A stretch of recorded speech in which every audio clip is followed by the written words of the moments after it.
इंसान की पहचान उसके व्यवहार से हो जाती है। इस विषय पर आज आपको एक प्रेरक कहानी सुनाएंगे। एक बार एक राजा के पास एक मजदूर काम मांगने के लिए आता है। राजा उससे उसकी काबिलियत के विषय में पूछता है। वह बोलता है कि क्या खासियत है तुम्हारे अंदर जो मैं आपको काम पर रखूं। तो मजदूर कहता है कि मैं इंसान को, जानवरों को नस्ल देख करके पहचान लेता हूँ। तो राजा अपने प्रिय घोड़े के अस्तबल में उसको तैनात कर देता है। कुछ समय बाद राजा जाता है, उस व्यक्ति से पूछता है कि क्या यह घोड़ा नस्ल है। व्यक्ति उत्तर देता है कि नहीं, यह घोड़ा नस्ल नहीं है। तो राजा हैरान रह जाता है और जिससे वो घोड़ा लिया था उसको बुलाता है, उससे पूछता है क्या यह घोड़ा नस्ल है। तो वह व्यक्ति बोलता है कि नहीं, जब इसका जन्म हुआ था तो इसकी माँ मर गई थी। एक गाय का दूध पी करके यह बड़ा हुआ है और उसी की तरह व्यवहार करता है। तो राजा हैरान था।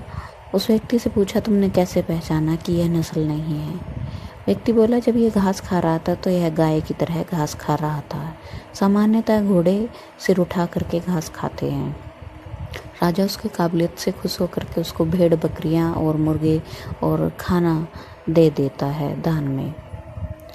उसकी तैनाती रानी के महल के बाहर लगा देता है।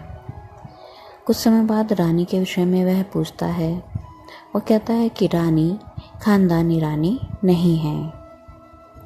राजा को गुस्सा आता है, बोलता है ऐसा क्यों।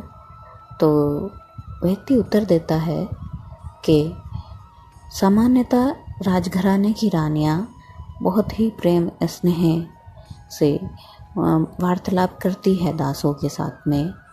एक व्यवहार कुशलता होती है उनकी हाव भाव में, व्यवहार में। लेकिन रानी के साथ वैसा नहीं है। यह गवारों की तरह हमें व्यवहार करती है और भी बहुत सारी चीज़ें रानियों की तरह उनके अंदर नहीं है। राजा अपनी सास से पूछता है, क्या यह है तुम्हारी बेटी है। तो उसकी सास कहती है कि नहीं, यह हमारी बेटी नहीं है। इसके जन्म से पूर्व ही तुम्हारे साथ इसका रिश्ता तय हो गया था। आपके घराने से जुड़े रहने के लिए ही हमारी बेटी 6 महीने बाद मर गई थी। तो हमने एक आपके घराने की एक लड़की को हमने गोद ले लिया था, तो वही इसका पालन पोषण हुआ है। फिर वह पूछता है उस व्यक्ति से कि मेरे बारे में बताओ। व्यक्ति कहता है कि यदि जान की क्षमा हो तो मैं बताता हूँ। राजा वचन देता है। तो वह पूछता है कि मैं कैसा राजा हूँ। तो व्यक्ति उत्तर देता है, आप खानदानी राजा नहीं हैं। राजा को बहुत क्रोध आता है और चिल्लाता है। तो राजा अपनी माँ से पूछने चला जाता है। उसकी माँ कहती है कि हमारा बेटा मर गया था, हमने तुम्हें गोद लिया, तुम चरवाहे के बेटे हो। व्यक्ति से पूछता है कि तुमने कैसे पहचाना। व्यक्ति बोलता है, तुम बिल्कुल चरवाहों की तरह व्यवहार करते हो, दान भी वैसा ही देते हैं भेड़ बकरियों की तरह।